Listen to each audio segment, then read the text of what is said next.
Okay, and we will begin with our blessing. Baruch atah Adonai Eloheinu melech haolam, asher bachar banu mikol hamim, v'natan lanu et Torato.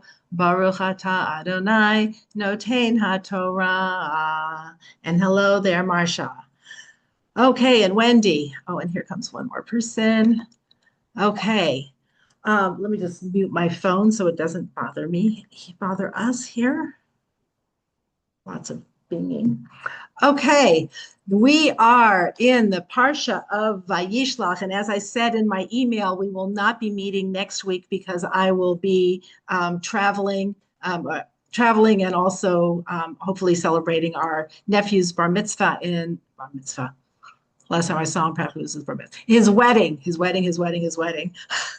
in New York. So, but I'll see you hopefully the following week. The following week will be during Hanukkah. We don't know yet what our plans are for Hanukkah, so I'll let you know. If we don't have a plan that night, we will meet, but I'm not sure what the plans are going to be. So still to be determined. So I wanted to not miss the opportunity and to take advantage of talking about Hanukkah so that we have something in mind as we get ready to start the holiday. So sometimes it's, just like other holidays where there's preparations and things that we're doing, sometimes we kind of forget what we're doing in the preparations of the holiday, that we're focused on getting our chocolate gelt and making sure we have our candles and planning a party and buying gifts or doing whatever it is that we're doing, to kind of forget about the actual meaning of the holiday. And especially since, like, right now, we went into the fitness center here in Century Village and everything's all decorated for Christmas. And then there's a little menorah standing by the side. So it's also challenging to kind of push away the very beautiful Christmas things that are getting in there and kind of infiltrating our minds and our eyes and going into our head while we're trying to do the very opposite, which is to have clarity and purity of vision about who we are as Jewish people, because that is what Hanukkah is going to be all about. And it dovetails so beautifully with this week's parsha. So we're going to talk about the parsha piece and Hanukkah together. Hello, Carol. Nice to see you. And Jerry also.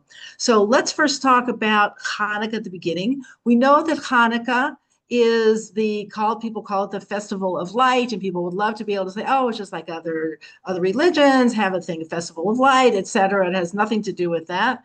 Our festival of light, while yes, it takes place at the darkest time of the year, is about spiritual light. And the light that we are celebrating is called the hidden light. It's called Or Haganuz, from the word Geniza. Like if you put something that has Hashem's name on it, like there is the Cairo Geniza that had all sorts of documents and prayer books and things like that.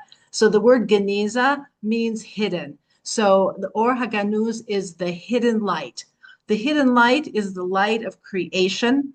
When it says in the beginning, God created heaven and earth, and God said, let there be light, vayihi or, let there be light. That light that God creates initially is the light that we are talking about, the spiritual light that is really the pulsing essence of everything that exists in the world. So let's, for a moment, we're actually going to start in Bereshit. We're going to go back to Genesis chapter 1 at the very, very beginning. And the hint to Hanukkah, which we have mentioned in previous years, but as always bears repeating, is if you turn to page 2 at the very beginning of the Chumash, and if you see, we have the command, the statement in verse 3, Vayomer Elokim Yehi Or Vayehi Or, and God said, let there be light, and there was light.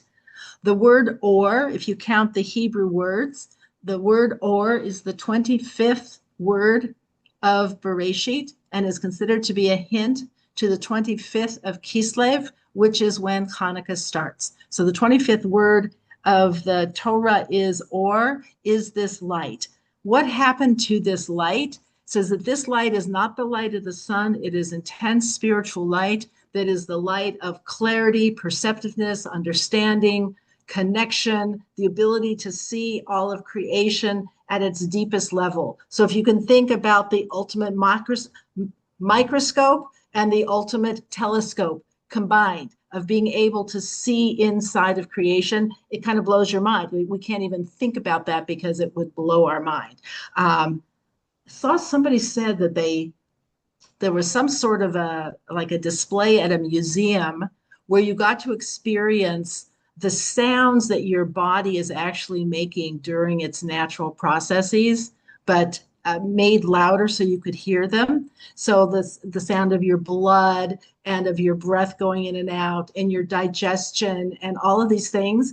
And we think about it, we're basically a completely silent operating system. And if we heard all of the noise that our body was actually making, we wouldn't be able to function. And God made it on silent. So we have to have, in order to function in our world really on a day-to-day basis, we need to not be able to see things so clearly. It always kind of freaks me out. You go into a doctor's office sometimes and they'll have charts on the wall or diagrams that show whatever part of the body they specialize in, and they show the skin level and the muscle level and then the vein level and the bone level, and also it's like, whoa, like TMI, this is too much information. Like, I can't really think about my body in that way. But what if we saw that and saw all of creation in that way? It would probably completely blow our minds. So it says that Adam and Chava, when they were first created, they had that clarity, and it's described as being able to see from one end of creation to the other. But what that means is not, yes, oh, I see Venice in the distance. It means they're able to see everything. So this light, this spiritual light, says was available to Adam and Chava from the time that they were created. On the creation clock of the 7 days of creation, when they were created, was on Friday. It says that the light, this spiritual light that they had accessible to them, lasted on Friday all the way through Shabbos until Havdalah time, until Motzei Shabbat, the end of Shabbos, which is why then we have the mitzvah of making Havdalah not just to separate from Shabbos and the rest of the week, but it's the first time that Adam and Chava experienced darkness. It says because this spiritual light was also illuminating. They did not have any darkness. So Friday night when they went to sleep, before they got up on Shabbos morning, it was not nighttime. They could still see as if it were day. Hence, we have the tradition that on Friday night, we don't say good night to people. When someone leaves your house or they're going to bed, we don't say good night, have a good night. We say good Shabbos, because we understand that Shabbos contains some of the spiritual light. And so we don't call it night, even though it is dark outside. We don't call it night. Adam and Chava had this light, and it says they had it for 36 hours. The remaining hours of Friday when they were created, and all day on Shabbos. Those 36 hours come down to us now at Hanukkah with the 36 candles that we light over Hanukkah. So if you take, not counting the shamash, not counting the shamas, we have 8 plus 7 plus 6 plus 5 plus 4 plus 3 plus 2 plus 1 equals 36. So each time and each night, a meditation for us to have, a mindful focus for us to have, is to look at the flames of the Chanukiah, of the menorah that we are lighting, and to think about the spiritual light and clarity that Hashem is gifting us with at Hanukkah. Because it says now that light was taken and it was hidden away. Why was it hidden away after Shabbos was over? It says that God hid it, saying that if the light fell into the wrong hands of evil people, if evil people had access to that spiritual light, clarity doesn't necessarily mean that you do something good with it. It's like any other tool. You can take any tool that's powerful and you can use it for the good, or you can use it for the bad. So this kind of light could be used for the bad. So it says that God hid it away for the righteous, or Zaruel et Tzaddik. The light was hidden and it was put away for the righteous people. But where was it hidden? So it can't be hidden forever because we need to have some access to it. So we have access to it in 3 specific places. The first one says that the light, this spiritual light, is hidden in the Torah. So, which is why Torah is called Torah Or. So that's the name of our shul here in, because I think it's Or Torah. No, it's Torah Or. The name of the synagogue here in Century Village is Torah Or, the light of Torah.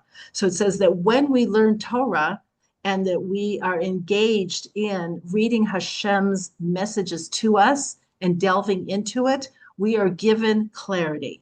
So there's a fascinating phenomena that we understand is that people who are deep scholars of Torah, not just intellectually, but who embody it, are granted clarity about subjects that they shouldn't know anything about. So there are people who are Torah scholars who are experts in fields of medicine, including surgery, that have never been to medical school. But because their minds are aligned with the divine mind, they are given clarity about things that they shouldn't know anything about. So it's called Das Torah, like to having that kind of connection. So no, those are very special people.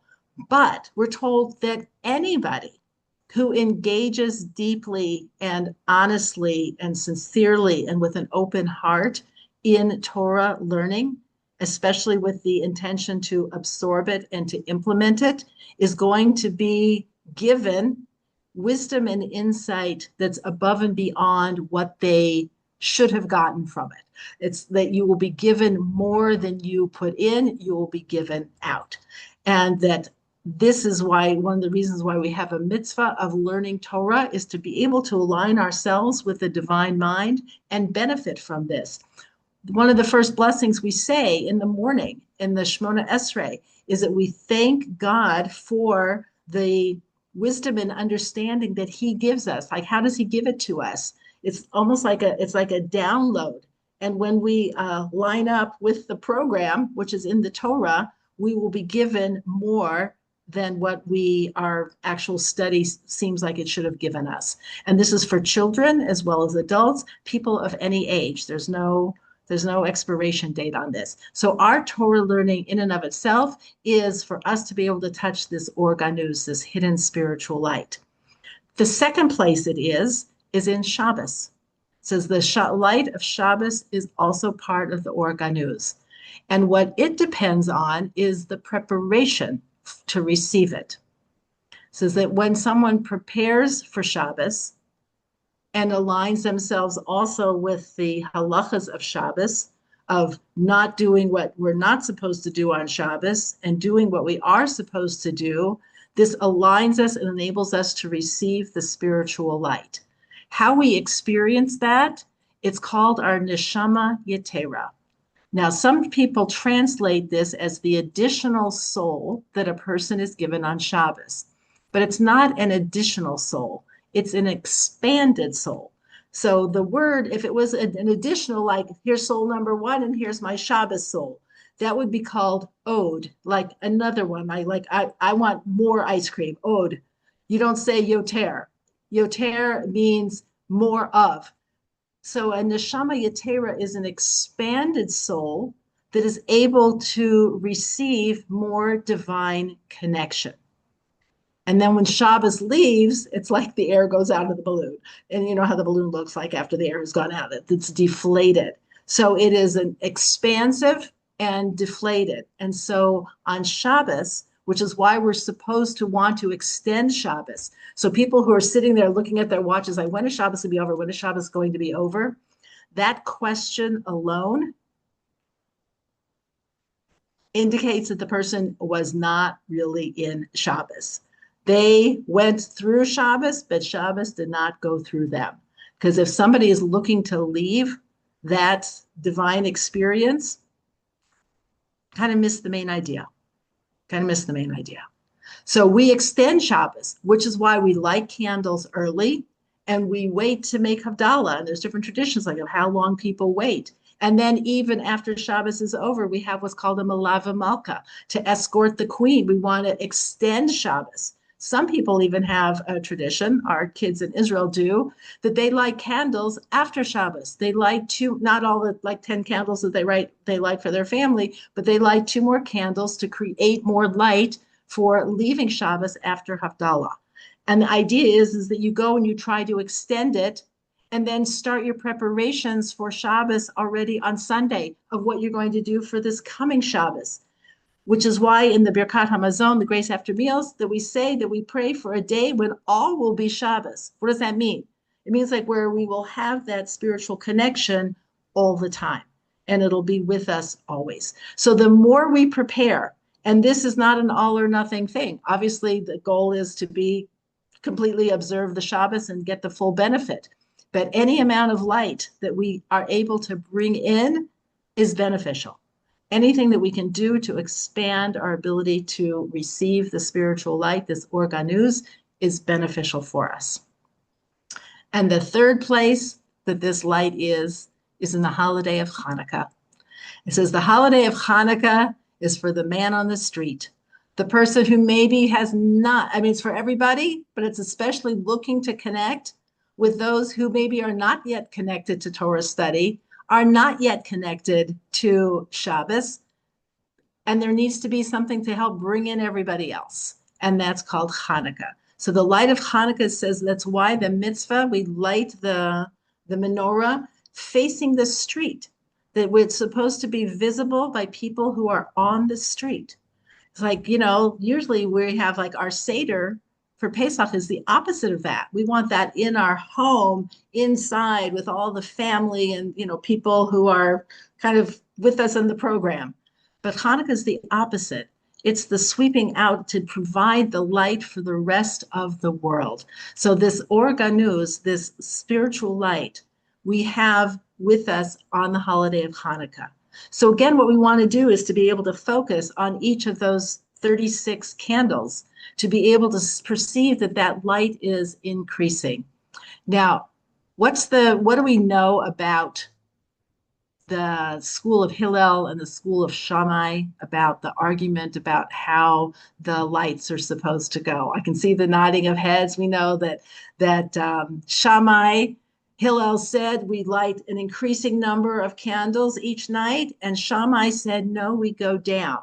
So there's a number of understandings about that. The one I always grew up with is that Hillel said, no, even though we're commemorating the oil burning for the 8 nights, and so by definition, even though it was miraculously lasting, it still was diminishing. So that if we were following how the oil was, then we would say that the oil was going down. And so we would say Shammai, it should be 8, 7, 6, 5, 4, 3, 2, 1. Hillel says, we never diminish light. That's so depressing. Can you imagine Hanukkah if you started off with 8 and you end up with 1? I don't know about you, but to me, it's like my mind is not wired for that. I was like, that's so sad. But so we don't do that. But another understanding of that is about the light and the purpose of the light. Hillel, who had the idea of that the purpose of the light is to go out into ever expanding impact, was about spreading more and more light. And so you increase the light over the 8 days. Shammai said, the point of the light is to cast your net wide at the beginning and bring everybody into a focused oneness of Hashem, to recognize the one light. I actually like that idea. I get that. And I get that that's two different things. What are you going to do? So it says, in the future, when Mashiach comes, we will follow Shammai. We will follow Shammai, and we will do 8, 7, 6, 5, 4, 3, 2, 1, because the point is always to get to echad. Our point is always to get to oneness, because the danger of multiplicity is for people to think that there's multiplicity, when in fact there is really only oneness. So in the future, it will be like that. God willing, it'll happen soon, and my mind will adjust, as will all of ours, and we'll think that that's the ideal. But it gives us a much better understanding of Shammai's position of what's the purpose of the light, not how long did the oil last, but what is the purpose of the light? So we want to cast it's like the ultimate kiruv. We want to cast the net wide and illuminate and bring people in. It's like if you want to get attention, you light a bonfire. And then once the people come, then it comes down to the embers at the end and everybody's already in the circle and then you can focus. So either way we go, they're both good. They're looking at different sides at the same time. The goal is spiritual clarity. What's the best way to get that clarity out into the world? And what's the best clarity for ourselves? What makes the most sense for us? So the way we do it now is like one candle at a time, increasing and increasing the light.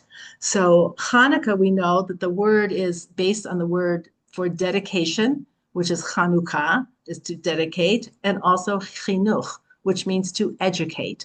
It says that education is done one step at a time. That if you give somebody 8 candles all at one time, people call that shoving it down your throat. It's like, I can't take so much. I just need like one candle at a time, and then we'll kind of go from there.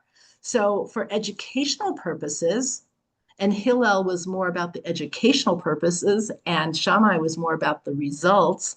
The educational purposes, like we do one candle at a time. So each night of Hanukkah, what should we do? How should we celebrate? In addition to latkes and sufganiyot and everything else, it says that we should learn something, do something that takes our spiritual level one notch up.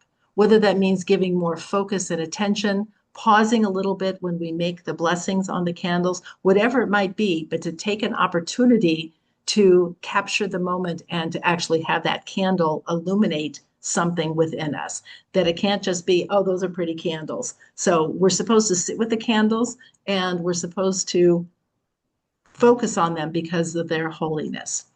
So how does all of this get connected to our parsha? So we're actually going to go back, parsha, not back before Bereshit. We're going to go back to page 147. 147 was in parsha, hold on one sec, parsha Vayetze. These are the parshas that all sound the same. Vayetze, Vayishlach, Vayeshev, and they all start with a vav. Parsha Vayetze was when Jacob was fleeing his home, escaping Esau, who wanted to kill him.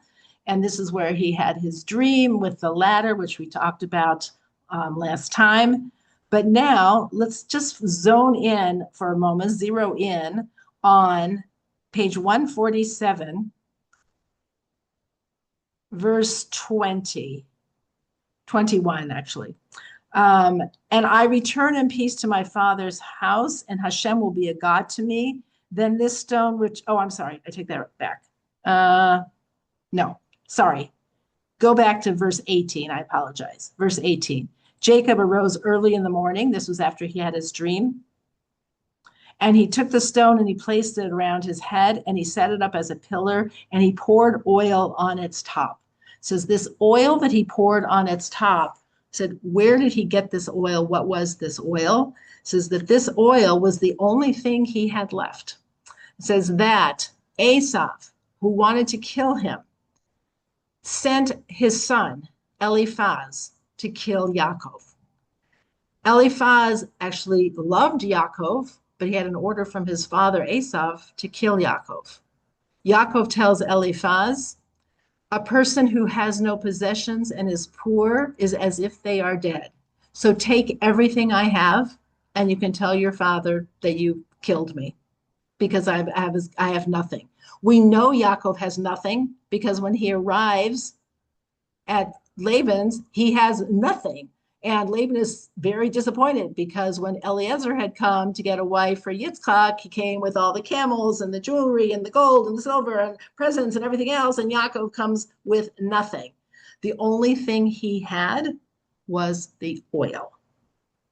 The oil that he had, it says, according to some commentary, goes back to oil that was derived from the olive branch from Noach. And that oil was passed down from generation to generation, and that he had it and it was the only thing that Eliphaz did not take from him. So he had this oil, and this oil is going to feature itself again in this week's parsha. So now let's turn to this week's parsha of Vayishlach, and we're going to on page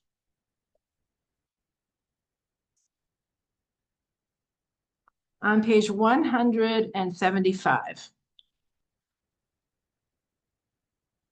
Yaakov and Esav are going to meet up again. It's been many years, 22 years plus 14 years that Yaakov was learning in the yeshiva of Shem and Aver. It's been, like over 30 years. And they're going to meet up now. And we'll go back to it in a moment that Yaakov was very concerned about meeting up with Esav because last he heard Esav was trying to kill him. But he's going to have his famous battle with the angel of Esav before he and Esav actually meet up. This happens when he is by himself. It says, why is he by himself? So on page 175, verse 22. So the tribute passed on before him while he spent that night in the camp. But he got up that night, meaning Yaakov, and took his 2 wives, his 2 handmaids, and his 11 sons, and crossed the ford of the Yabok. And when he took them and had crossed them over the stream, he sent over his possessions. Verse 25, Jacob was left alone, and a man wrestled with him until the break of dawn.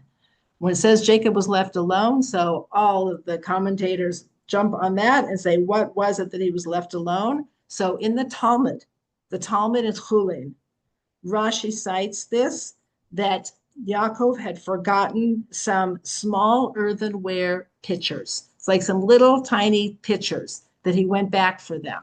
So one discussion is about that somebody who is an honest person, a righteous person, values all of their personal property because they acquired it honestly, and so they value it and they don't waste anything. But the other is the question is like, okay, so yes, he didn't want to waste it, but what was it about these little vessels? So it says in those vessels was the oil that he had used to put on the altar that he made 22 years before, and that he had with him always. And so he went back for them because that oil was special. This little container of oil, it says, gets passed on, and it is hidden in the walls of the Beit HaMikdash. And this is the oil that the Hashmonaim, that the Hasmoneans found, the Maccabees found, and this is the oil that lasted the 8 days.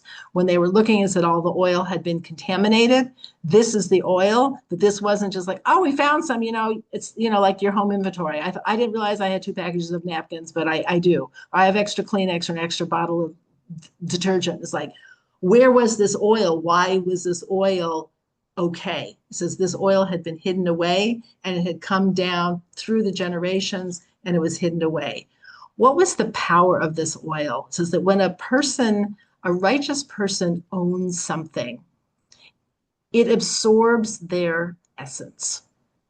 Our things absorb our essence, which is why we often feel sentimental about things that belong to somebody we love. It's like, I had like a little perfume flask that belonged to my great grandmother for whom I was named. Okay, so there was no perfume in it. It was like, but it absorbed her and it sat on my dresser all the time. It says it absorbs it. So this had this oil. What was the power of this oil? What even allowed it to last those 8 days? In addition to it being a miracle, a nace, it says that it had absorbed the koach, the power of those who had owned it, meaning it had gone down from Noach to his descendants, and then to Abraham and to Yitzchak and Yaakov, and it came all the way through. It had that power, and it was able then to work the miracle of persevering. So we want to look at it from the power of Yaakov. What was Yaakov's power? What was it that he did that also then trickled down to the Hashmonaim that allowed them to prevail? Because if we look at it, especially when we look at this battle here, of Jacob was left alone, and a man wrestled with him until the break of dawn. Our commentators understand that this wasn't some like random man like walking around in the desert who wrestled with him. It was the angel, the Sar Shel Esav. It was Esav's angel. And when he, the angel, perceived that he could not overcome him, Jacob, he struck the socket of his hip, so Jacob's hip socket was dislocated as he wrestled with him. Then he said, "Let me go." The angel said, "Let me go, for dawn has broken." And he, Jacob, said, "I will not let you go unless you bless me." He said to him, the angel said to Yaakov, "What is your name?" He replied, "Jacob." He, the angel, said, "No longer will it be said that your name is Jacob, but Yisrael, for you have striven with the divine and with man and have overcome." Then Jacob asked for his name, etc., etc. But he goes on, and in verse 32, the sun rose for him as he passed Penuel, and he was limping on his hip. Therefore, the children of Israel are not to eat the displaced sinew on the hip socket to this day, because he struck Jacob's hip socket on the displaced sinew. This is a very strange story. First of all, you have this angel who is involving in this wrestling with him. And the wrestling is specifically is the Hebrew word is vaye avek, from the word avak, which means dust. They had a dust up. It says when he was fighting, it says, and what was the thing that made it most difficult was the dust. Have you ever gotten dust in your eye? It says like when you have dust in your eyes, you can't see. It blinds you. It says that this was the challenge of Yaakov and Esav. The challenge always of Yaakov is that we get dust in our eyes. When we get dust in our eyes, we can't see clearly. And the dust is thrown in our faces by Esav. What does that dust look like? It's not necessarily a weapon. It's just something that causes confusion and blindness and lack of clarity. And if you ever have a car windshield, if you're riding into facing the sun and your windshield is dusty, you cannot see. So it says that this is one of the challenges to Yaakov is not only physical battle, but the dust that gets thrown in our faces. And sometimes that is more debilitating than the actual fight. So what is this that Yaakov is asking of the angel? First of all, it's interesting to say like, oh, the fight's going to be over because dawn has broken. It's like, since when does that change? Like, oh, the fight's over, dawn has broken. It's like, in the end, like it's a new day, the dawn has broken. And Yaakov says, I won't let you go unless you bless me. Since when do we ask our adversaries for a blessing? So this was a beautiful lesson. I'm sorry, I don't even remember the rabbi who said this, who said that this is how a Jewish person encounters challenge, is that we extract the blessing from the challenge and don't let the challenge go. This is part of our ability to process a challenge, a difficulty that we are going through or have been through, is to say, what's the bracha? I'm not letting it go until I extract the bracha, because every challenge has a bracha, even if the challenge leaves us limping. Even if we're limping, there's a bracha in it, and we need to be able to see it. And that is the gift of Yaakov, the gift that was given to the Jewish people. Interestingly, when the angel gives him the blessing could have been, Yashar Koach, you beat me. But it's like, why is it a name change? What does the name change have to do? And why does he first say, what is your name? The angel didn't know his name, but Yaakov says, my name, it's Jacob. And the angel says, no longer will it be said that your name is Jacob, but Yisrael, for you have striven with the divine and with man and have overcome. Now, what's interesting, in the Hebrew, when it says you have overcome, it doesn't really say you have overcome. It doesn't say you won. Okay, to win something would have been like nitzachon, from the word netzach. You won. The word is vatuchal. It means more or less you won this round. You won this round. Like now, all the good shows on TV that were about, some superhero who's fighting the bad guy, it'd be a very short show if there was only one round of the superhero against the bad guy. And then the bad guy's like, okay, you won. Show's over, next idea. That's not how the series goes.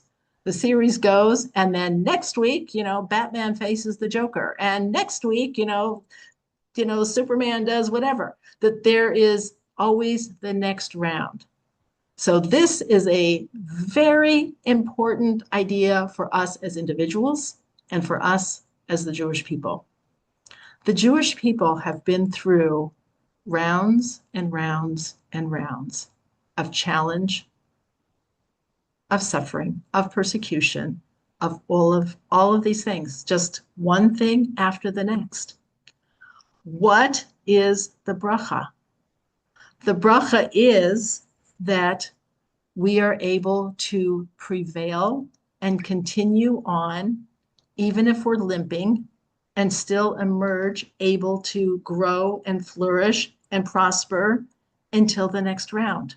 So this is huge, but it doesn't just apply to us as a nation, it applies to us as individuals as well. We are the children of Yaakov. We are Beit Yaakov and Bnei Yisrael. This is a totally new name he gets. This isn't like Avram to Avraham. We're not allowed to call Avraham Avram anymore. You're not allowed to sound casual and refer to Abraham as Avram. We are supposed to call him Avraham. That was a transformation of his name. Yaakov, it says, when it says no longer will it be said that your name is Yaakov, but Yisrael, it doesn't say you'll no longer be called Yaakov. It will no longer be said that your name is Yaakov, but Yisrael, because you have striven with the divine and with man and have overcome. You are able to prevail. So what's really being set up? You are both. When you are being challenged and you are wrestling, you are Yaakov. When you have your moment and you prevail, you are Yisrael. Notice that nobody sings a song, Am Yaakov Chai. Nobody sings that song, right? Have you ever heard anybody sing that song? I've never heard anybody sing that song. Am Yisrael Chai. Am Yisrael Chai. It is the nation of Yisrael who prevails. And even at the same time, we're saying that at the same time, we're still being attacked. So how is it that we are simultaneously, one of the women here I was talking to somebody in Denver, and someone said, what's the mood in Israel? I said, you really have to experience it in order to really understand it.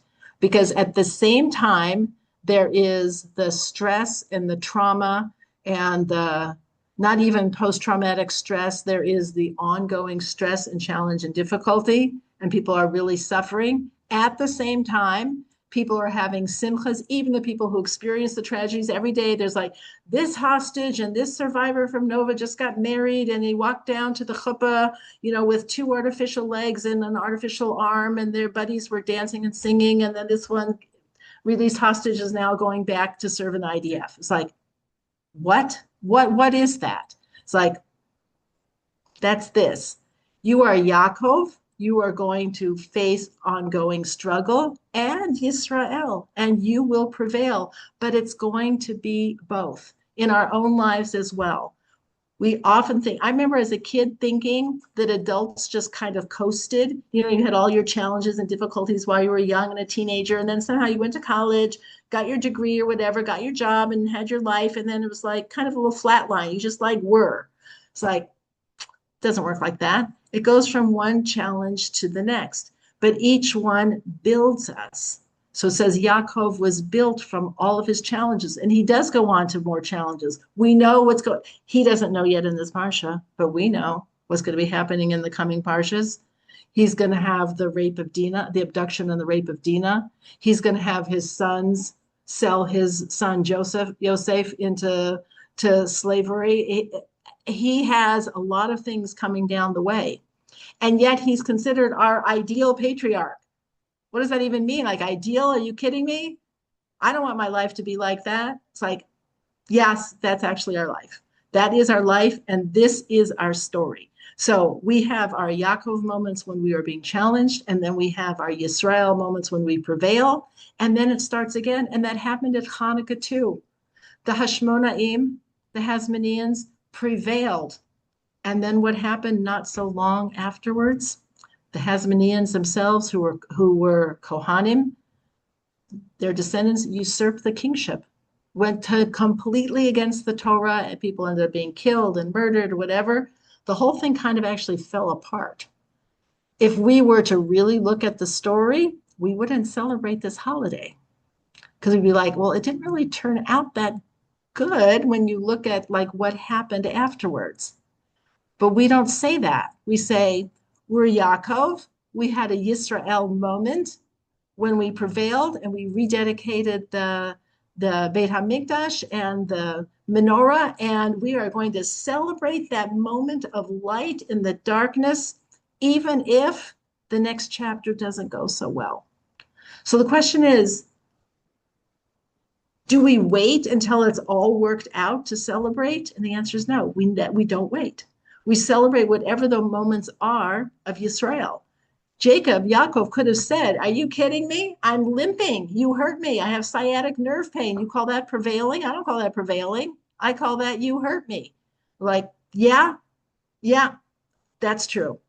And now we get up and we just limp along and we move forward. So the Hanukkah story and our own story is moments of light within the darkness, moments of clarity amidst the confusion. The dust is in our eyes and we're being challenged. And then we have moments where we have clarity, we can see and we prevail and we get stronger from that. We have the potential to extract the bracha, the blessing, to become stronger, something that we come to understand in ourselves.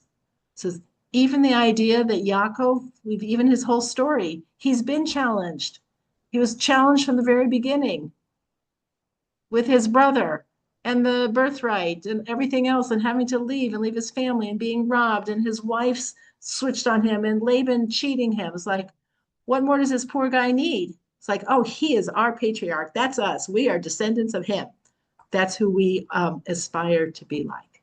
So he is our Yaakov and our Yisrael together. He is our Hanukkah story. He is that moment of clarity within the darkness. And what was his approach? How did Yaakov do this? How did he prevail? How did he not collapse? How did he not collapse and end up just like in, I don't know, therapy for the rest of his life? How did he actually do this? So let's go back to part of Vayishlach at the beginning, page 171. Verse 4. Then Jacob sent angels ahead of him to Esau his brother to the land of Seir, the field of Edom. He charged these angels, saying, thus shall you say to my lord, to Esau, so said your servant Jacob, I have sojourned with Laban and have lingered until now. In Hebrew, it's a very famous quote, Im Lavan Garti. That means with Laban I have sojourned. But the word Garti is the same letters as the word Taryag, which is the gematria 613. How was I able to maintain myself is I observed all of the Taryag, the 613 mitzvot. Now, since it was before Torah was given, we don't exactly know what exactly that means, but it means that he kept his focus. He stayed on his derech, he stayed on the path, and he kept himself clear. And that when he was able to do that, it enabled him to strengthen his, I'm going to call it his identity muscle. He was able to keep clear who he was and who he wasn't. Because you could also say he lived with Laban. So that's really interesting that he wants Esau to know that. He wants Esau to know that I kept the mitzvot, even though I was with a cheater, a swindler, and a scumbag, basically kind of person. Our question is, why wasn't Yaakov influenced by Laban? Why? How was he able to keep his head? How was he able to do that? It says, we don't have a way to say no to one thing unless we're saying yes to something else. If you don't have a yes, you can't say no. If I don't know what my derech is, what my direction is, what my focus is, what my choice is, I'm going to be sucked away. That's just the way it goes. It's like nature abhors a vacuum. So if there is not something in place that this is what I'm doing. So now all these articles, they came out starting at Thanksgiving, but also for Christmas, how to survive the holidays, how not to gain, 400 pounds during the holidays. Have a plan. Before you go to the whatever party, make sure you have a big salad and fruit and whatever, and drink a lot of water so that you're not going hungry. Don't stand next to the buffet table. Take a glass of water and go talk to a friend. It's like, if there's not a plan, you're going to find yourself next to the eggnog and the whatever, and you're going to be putting those things in your mouth before you know it, there you are.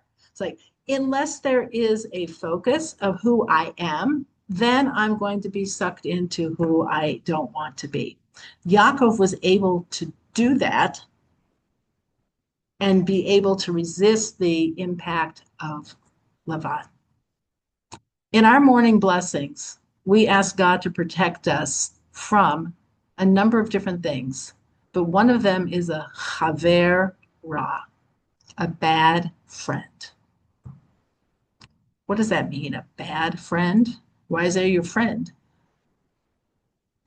We are most likely to go off track from people who we know and have a connection with.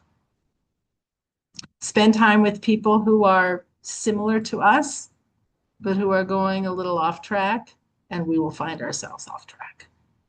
That's called a bad friend. We are connected to them. Remember when we were little, it was like the big thing was just say no to drugs. And they always featured like the person who was going to offer you drugs being like this scary person. They're going to offer you drugs. They're going to try and get you to come away with them or do something, abduct you.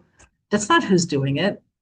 It's your friend from school who's like, hey, I've got this. This feels really good. Let's try this. That's the person that's the danger. Yaakov needed to prepare himself to withstand that. And he's afraid. He is afraid of how that's going to go. How do we know that he maintains vigilance? If in his prayer, when he wants to be rescued from his next challenge after Laban, which is his brother Esav. So turn to page 173. Verse 12, chapter 32, verse 12. Rescue me, please, from the hand of my brother, from the hand of Esav.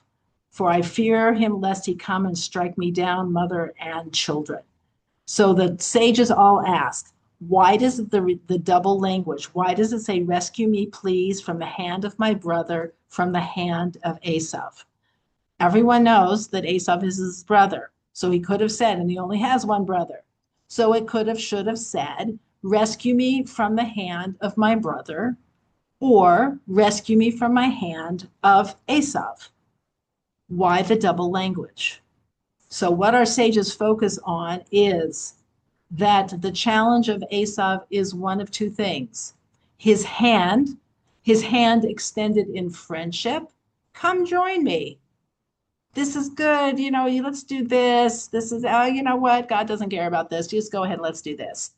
There's the hand of friendship, the hand of assimilation, the hand of joining the crowd. And then there's the hand of Esav that is the hand of violence, that I will kill you.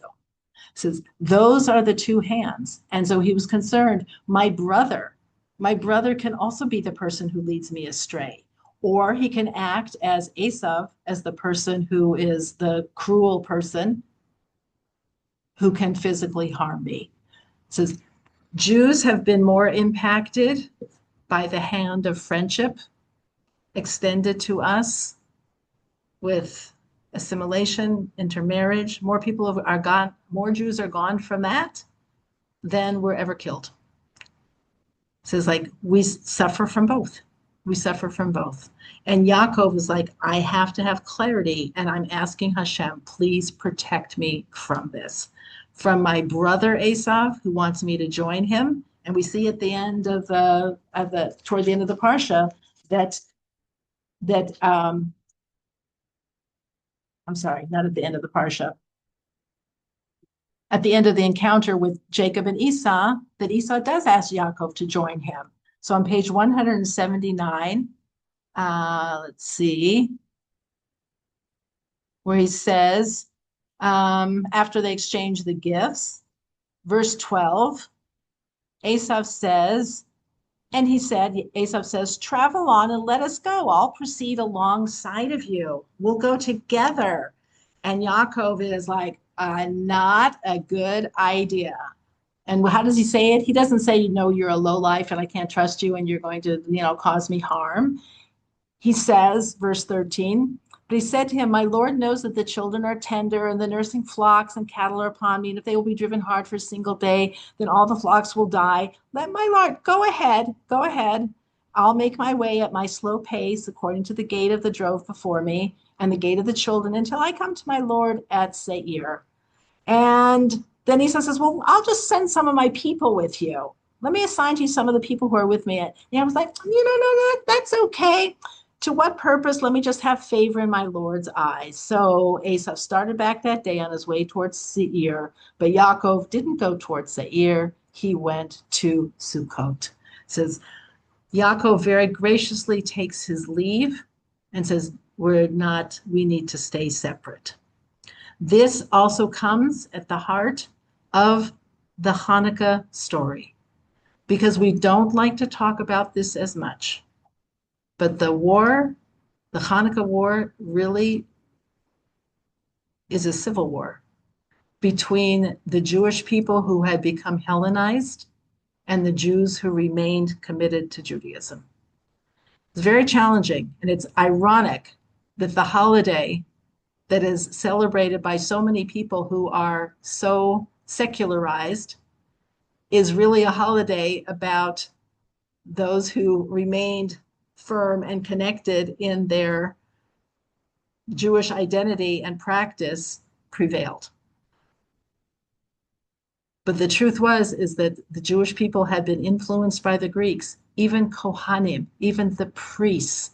It says they built a gymnasium next to the Beit HaMikdash. They built a gymnasium where people were exercising in the nude next to the Beit HaMikdash. We're like, oh, we can do both. From 3 to 5, we'll have the services, and then we'll go work out at the gymnasium. It's like, it's not going to work. That is not going to work. So Hanukkah, ironically, is the holiday that celebrates clarity about what it means to be Jewish, to have a strong identity of Yaakov and Yisrael, and to be clear about the path that we are on. Because a lot of times the question that people ask is, what's wrong with it? What's wrong with going here? What's wrong with going there? What's wrong with seeing this? What's wrong with reading that? What's wrong with it? He says that's the wrong question. The question is, what's right about it? What is good about it? How does it help you? If the answer to the question can't be how it is increasing and improving my connection to Hashem, the connection to my neshama, the connection to Torah and mitzvot, the answer is it doesn't belong on my plate. That clarity says when we gaze at the lights of Hanukkah, menorah, it says that it gives us a refuah for our eyes. It gives us a healing for how we perceive the world. If the question we ask is what's wrong with it, it's not going to hurt me. It doesn't really do anything. There's some good in there. I remember our kids when they were younger, when they were watching TV, and there were some shows I didn't want them watching. And they were like, no, but it has a good lesson in it. I'm like, yeah, when you sort out all the dreck that's also in there about the way people are talking to each other and the other messages that are in there, you're going to spend a half hour to say, oh, well, there's like a message. I can give you that message. You want to talk to me for 2 minutes? I'll give you the same message. And you don't have to waste your time. That they never bought that as an answer, but it's the truth. It says like to have clarity about what it is we are supposed to do. So it says specifically on Hanukkah, we are supposed to stay away from activities that look okay on the surface, but are not helping us in our chinuch, in our education, in our dedication, in our clarity, in our ability to receive the light. We want to be able to be the best vessels for the spiritual light that God wants to give us, to take advantage of 8 days, which of course, 8 is the number about transcending nature. It's the world of miracle. It's the world of going above and beyond. Even the oil that we use, the shemen, is in the word shmona of 8, that these 8 days of transcendent ability to receive spiritual light above and beyond what's naturally and normally available to us. So take the opportunity, buy yourself a new Jewish book. There are so many beautiful Sfarim, so many beautiful books that are out there. You still have time to order something on Amazon and get it delivered to you before Hanukkah, of something you want to learn about, to be inspired by. Go to Torah Anytime, go to Chabad.org, go to Eish HaTorah. It's at our fingertips to be able to inspire ourselves with something on each of the nights of Hanukkah. We want to give ourselves a gift. That's the real gift. The gift of the spiritual light that Hashem has waiting in his storehouse for each and every one of us. So God willing, we'll take advantage of those 36 lights, those 36 candles, and remember the spiritual light that Chava and Adam had before Motzei Shabbat, when it went out, and to recognize and remember that Torah, Shabbos, and Hanukkah, which interestingly, if we look at the things that the Greeks wanted to forbid, what did they want to forbid? Like, you think, you know what, we're Jewish. Like, what do you even care? Like, what's it to you? Shabbos, Torah study, Brit Milah, Rosh Chodesh. You don't want any of those things that you Jews think are giving you spiritual light. You'd think that since they didn't believe in it, they would just think it was just hocus pocus. So, like, why forbid it? If you think it doesn't really exist, then why forbid it? Be like, if you want to believe in Santa Claus and the Easter Bunny, like, I have to make a law against that. It's like, I don't believe those things exist. So what's it to me? But it's because the human being deep inside knows that it's really true, knows that God exists, knows that a human being is meant to be created and is created in the image of God, is meant to be holy, is meant to be divinely connected, and they couldn't put up with the fact that the Jews had a path toward it. They wanted to be in denial of it, and so not only did they reject it for themselves, they forbade it from us. So our enemies always understand what it is that is the most valuable. All you have to do is look and see what they don't want us to do, and that's where we should know exactly what we should be doing, because they see it. On the other hand, our enemies also will respect Jewish people who respect themselves. We've heard from the hostages when they've said, I need to have a Siddur, I need to have a Tanakh, a Bible, I need this, I need that they gave it to them. I read a very interesting article that says that the Muslims in Saudi Arabia think that the Jews in Israel are crazy. They respect the land, they respect religion, and they respect commitment. The idea that we would be thinking of giving land away for some sort of peace that is not even on the table, and that we're not practicing our religion, they don't even understand that. They respect people who respect themselves as Jews. The light and clarity that people have found in the darkest places continues to be an inspiration to us. And I know we're going to be hearing stories for years to come of so many different people who have found that clarity, and they should each be an inspiration to us. Does it mean that their lives are going to be smooth sailing, that they're not going to have challenges, that they're find a way to integrate their newfound spiritual connection?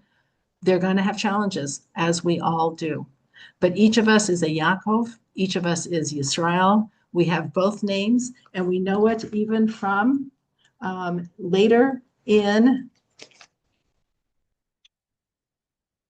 the parsha of Vayigash, in next week's parsha, that God is going to call to Yaakov before he goes down to Egypt to reunify with, I'm sorry, that's not in this week's parsha, sorry, in several weeks. Vayigash, chapter 46, verse 1, on page 257, it says, so Yisrael, Jacob, set out with all he had, and he came to Beersheba, where he slaughtered sacrifices to the God of his father Isaac.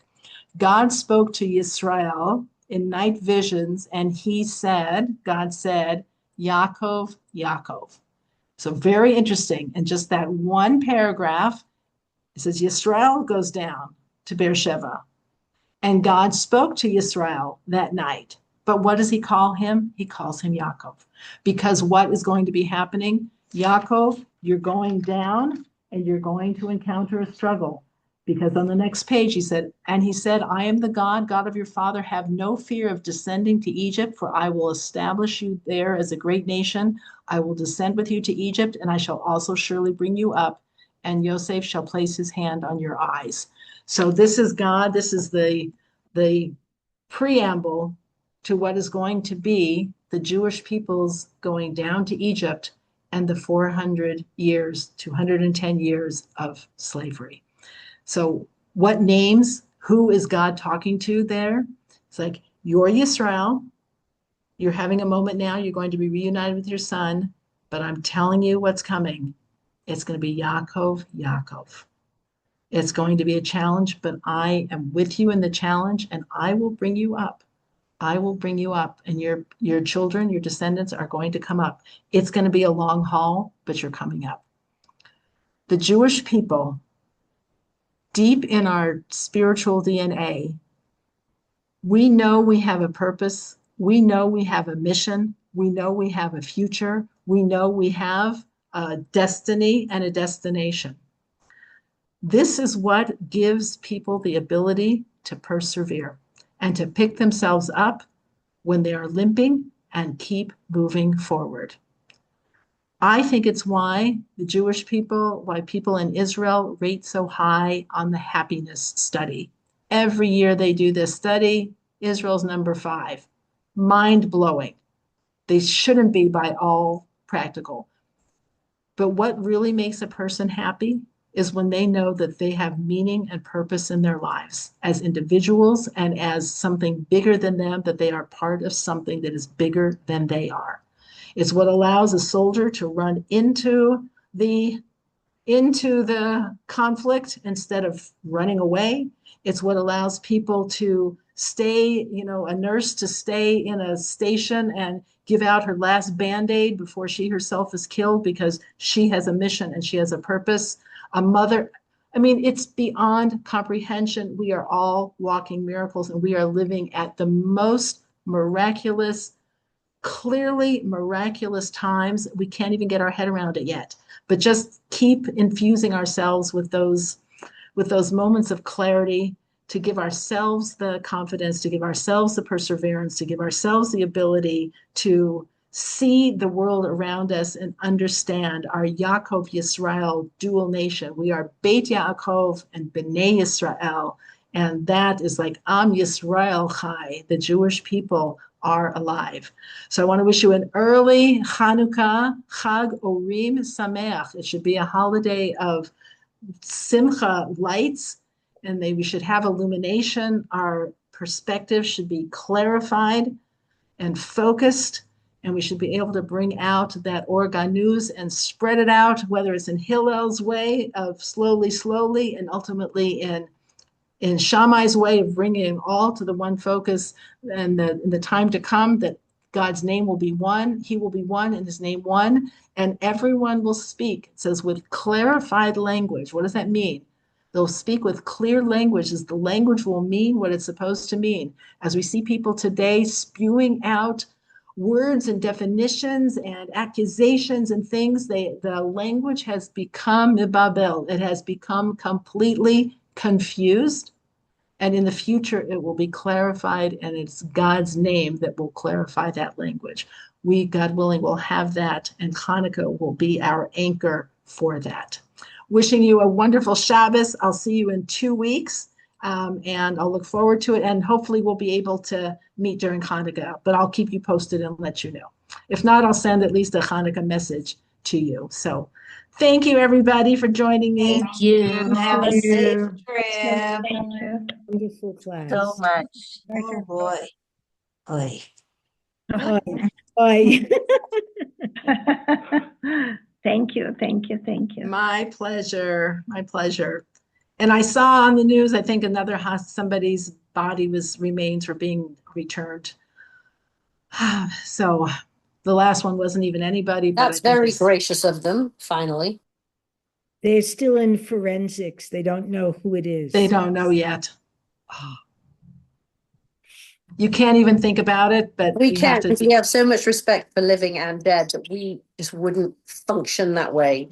Yes. Rahman No, we can't even al-Islam. think about the idea of just these remains of, we have to focus on being so grateful that whoever it is will be returned for Kever Yisrael. Hopefully if it's the Israeli person, there's still the Thai worker. Hopefully it's somebody, and we'll have closure on that. Okay, ladies, Amen. pleasure Yasher seeing you. Kol hakavod. Baruch. Mazal tov to your nephew, and may Thank you you enjoy so all this. much. The smachot Thank was you. unbelievable. Thank you for teaching us the deeper, real Hanukkah. Toda, Rabba, My Rabba. pleasure. Take care, The everybody. best, Bye-bye. everyone. Take care. Bye. Say hi to Steve, please, and the family. Thank you. Oh, Al,